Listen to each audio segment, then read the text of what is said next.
Bom dia po, magandang umaga po.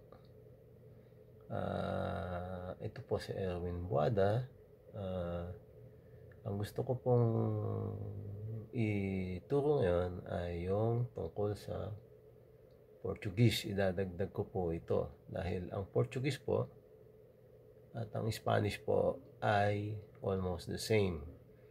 Pero ako po ay mas maalam sa pagsasalita ng Portuguese dahil nagkaroon po ako ng pagkakataon na magtrabaho sa bansang Angola. At madalas po akong bumabiyahe sa Brazil nung naging seaman po ako.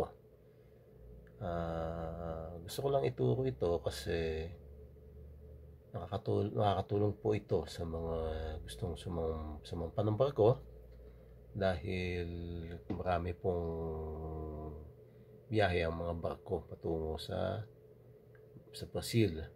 Kung marunong po tayo nito, malaking plus factor po sa atin.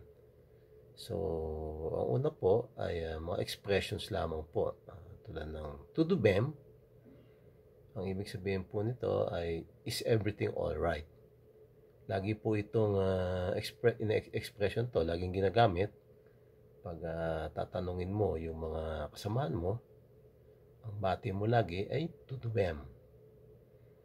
At ang response po dito kadalasan ay muito bom o very good. At ang bati po sa good morning ay bom dia. So, compare po natin dito yung isa sa mga similarities sa Espanyol na ang umaga po ay buen dia o buenos dias. Pinaikli lang po yan, no? Sa mga common expressions. So, tatlo po ito at dadagdagan ko po ito. Sisimulan ko po sa mga expressions. Mas madali po kasi yung ganun matutunan.